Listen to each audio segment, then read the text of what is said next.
শুভাশিস, আমরা দিল্লির বিস্ফোরণের ঘটনা দেখলাম, আপনার সঙ্গে আমি আলোচনাও করেছি দিল্লি বিস্ফোরণ নিয়ে, যেটা আপনি বলেছিলেন যে একটা প্যানিক ক্রিয়েট করার জন্য এটা হয়েছিল।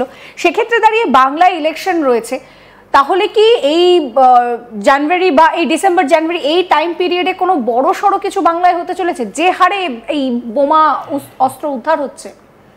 দেখো, বাংলার বুদ্ধিজীবী যারা আছে, আমি তো বুদ্ধিজীবী নই, যাদের বুদ্ধি আছে অ্যাটলিস্ট মানে মার্কেট করে আছে, সেই লোকগুলো সারা জীবন একটা কথা বলে এসছে, খুব হাসতে হাসতে বলে, হ্যাঁ হ্যাঁ করে দাঁত বার করে বলে দেয় বাংলায় কিছু হবে না, দেখবেন বাংলা তো একটা রুট টেরারিজমের, বাংলায় কিছু হবে না। ওরা নিজেরা যেখানে শান্তিতে থাকে সেখানে কিছু করে না। এই অদ্ভুত রকম প্রাণীরা, এরা তো খুব একটা মানুষ বলে অভিযোগ নেই এদের বিরুদ্ধে, এই অদ্ভুত রকম বুদ্ধিজীবী প্রাণীরা এটা বোঝে না যে বারুদ আপনার আধার কার্ড চেক করে ফাটে না, এবং স্প্রিন্টারের যে পেরেক বা যাই হোক লোহার জাতীয় জিনিসপত্র আপনার যখন এখান দিয়ে ঢুকবে, আপনার একটা ফিনকি দিয়ে রক্ত বেরোবে চারিদিক দিয়ে, তখন আপনার ঢোকার আগে জিজ্ঞেস করবেন না শুভাশিস বাবু আপনার আধার কার্ডটা একবার চেক করি তারপরে ঢুকবো। সুতরাং সেই বুদ্ধিজীবীদের কাছে আমার একটা অনুরোধ, এই গত কিছুদিন ধরে আপনাদের সুবাদে বহু মানুষের সাথে আলাপ হওয়ায়, একটু চুপ থাকুন, কিছুক্ষণ একটু চুপ থাকুন। এই দেখবেন রাস্তার যখন কাজ চলে না, যারা কর্মীরা আমাদের লেবার বন্ধুরা কাজ করে, তারা একটা বোর্ড লাগায় মেন অ্যাট ওয়ার্ক। তো মেন আর অ্যাট ওয়ার্ক, আপনারা একটু চুপ থাকুন, দেখুন না কি হচ্ছে। আপনার বিশেষ বিশেষ রকমভাবে কনক্লুসিভ স্টেটমেন্টগুলো আপনার ফেসবুক ওয়াল অবধি রাখুন, এবং ওটা জনসাধারণের মধ্যে ছড়িয়ে দেবেন না।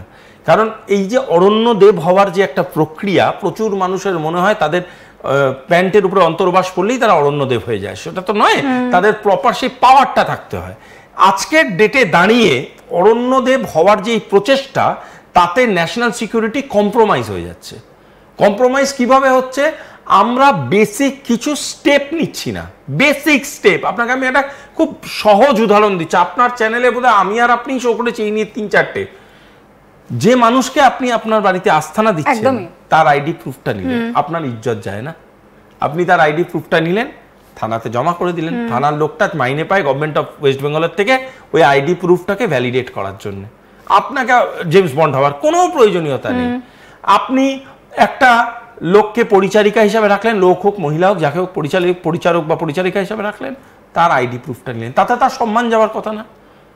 আমি যদি আপনাকে বলি, আপনি আজকে আজতক বাংলার হয়ে জার্নালিজম করছেন, আপনাকে আমি বলি আপনার আইডিটা দেখান, ধরুন আপনার প্রথম আলাপ, আইডিটা দেখান, আমরা তো দেখা হলে ভিজিটিং কার্ড দিই, একটা আইডি দিতেই পারি, সম্মানে লাগে আপনার, তাতে সম্মান তো লাগার কথা না। So genuinity has nothing to do with Prestige. যারা কাউন্টার করছে তাদের প্রবলেম আছে, তাই তারা কাউন্টার করছে, এটা বোঝার চেষ্টা করতে হবে। এটা সম্মানের সাথে কোনো সম্পর্ক নেই জিনিসটার। আমি ভারতবর্ষের বাসিন্দা কিনা, ভারতবর্ষের মানুষ আমার সাথে আছে কিনা, এইসব বড় বড় তাত্ত্বিক কথাবার্তা না বলে বাংলা নিজের একটা কার্ড দেখাও না বাবা। তুমি নাকি 2002 সালে তোমার কি আছে জানো না, তার আগে তোমার বাবা মার কি আছে জানো না, তোমার দাদুর কি আছে জানো না। তুমি কি উদ্বৃত্ত মাটি থেকে বেরিয়েছো? কোথায় ছিলে বাবা? সিম্পল অ্যান্ড স্ট্রেট কথা। ইন্ডিয়ার রাইট আছে তার সিকিউরিটিকে শক্ত করার। ইন্ডিয়াতে নাশকতা হচ্ছে, সেটাকে কাউন্টার করার জন্য আমি আমার ঘরে ফিনাইল কিনবো না 12টা এক্সট্রা ঝাঁটা কিনবো, সেটা আমার হেডেক। তুমি যদি পোকামাকড় হয়ে আমার বাড়িতে থাকো, আমি তোমায় কোয়েশ্চেন করব, তুমি কেন আছো? তুমি কি পোষ্য বাস্তু, না তুমি বাইরে থেকে এসে এখানে আমাদের কামড়াতে এসছো? যদি কামড়াতে এসে থাকো, তোমার গায়ে বেগন দেবো না পিটিয়ে মারবো, সেটা আমার দায়িত্ব। শুভাশিস, একটা জিনিস আমরা দিল্লি বিস্ফোরণ বিষয়টা দেখার পরে একটা জিনিস আমার খুব আপনার কাছে জানতে ইচ্ছে করছে, যে টেররিজমের যে প্যাটার্নটা, সেটা কি কোথাও গিয়ে পাল্টে যাচ্ছে না? মানে আমি একটা আর্টিকেল পড়ছিলাম যে ওমর নবী যখন সে ডাক্তারি করছে, সে মহিলাকে জিজ্ঞেস করছে যে আপনি হিজাবটা পড়েননি কেন ঠিক করে, আপনি কবার নামাজ পড়েন? আচ্ছা, আমার পায়ে ব্যথা হয়েছে, আমি ডাক্তার দেখাতে গেছি, তার সাথে তো হিজাব পড়ার কোনো রকম কোনো সম্ভাবনা নেই, বা সেই প্রশ্নটাই সেখানে আসে না। তাহলে কি প্যাটার্নটাই পুরো চেঞ্জ হয়ে যাচ্ছে? দেখো, কালচারাল পেনিট্রেশন বা কালচারাল টেররিজম বলে একটা কথা বলেছিলাম, যার একটা অত্যন্ত ইম্পর্টেন্ট চ্যাপ্টার হচ্ছে সোশ্যাল টেররিজম। সোশ্যাল টেররিজম কি জানো? আমি খুব সহজ একটা উদাহরণ দিচ্ছি, মানে দয়া করে আমাকে মার্জনা করবেন। এরকম উদাহরণ হয় যে অনেক মহিলারা দেখবেন কমপ্লেন করে যে তাদের বাড়ির যারা শ্বশুর শাশুড়ি হয় বা হয়, সে হয়তো নিজের বাপের বাড়িতে খুব লিবারাল লাইফ ছিল, শ্বশুর শাশুড়ি গিয়ে বললো যে কাল থেকে তুমি ঘুমটা এত অবধি দিয়ে বেরোবে। তাকে এই কথাটা যে বলল, তাকে কিন্তু একটা স্টেট অফ কনসিয়াসনেসে নিয়ে গেল। যেই স্টেট অফ কনসিয়াসনেসে নিয়ে গেল, তাকে কন্টিনিউয়াস এটা বুঝতে বাধ্য করতে শুরু করে দিল যে তুমি যেভাবে আছো সেটা কিন্তু খুব একটা ওয়েল প্র্যাকটিস নয়, তুমি কিন্তু কোনোভাবে ঠিক অবস্থানের মধ্যে নেই। এই যে তুমি যে ঠিক অবস্থানের মধ্যে নেই, তুমি ঠিক প্র্যাকটিসের মধ্যে নেই, এই কথাটা যে কন্টিনিউয়াস তোমার মাথায় ঢুকছে, তখন তোমার মনে হতে ডাউট শুরু হয়ে যায় যে আচ্ছা আমি এতদিন যেটা শিখে এসেছিলাম সেটা ভুল, না এখন উনি যেটা বলছেন সেটা ভুল। এই কন্ট্রাডিকশনের মধ্যে স্টেট অফ প্যানিক তৈরি হয়, মানসিক প্যানিক। আমি কিন্তু খুব ছোট একটা উদাহরণ থেকে স্টার্ট করলাম। এবার আমি কার কাছে যাচ্ছি? ডাক্তারবাবুর কাছে, যাকে আমি খুব বিশ্বাস করি। একটা ডাক্তারবাবুকে তো আমরা নিজের শরীরের সব প্রবলেম বলি, তো ডাক্তারবাবুর কাছে তো যাবই। ডাক্তারবাবু আপনাকে সোশ্যাল পেনিট্রেশন প্রথমে ঘটাচ্ছে, মেন্টাল পেনিট্রেশন দ্বিতীয় ঘটাচ্ছে, তৃতীয় স্টেজে গিয়ে আপনাকে কনসিয়াস করছে, চতুর্থ স্টেজে গিয়ে আপনাকে প্যানিকগ্রস্ত করে দিচ্ছে। কেন?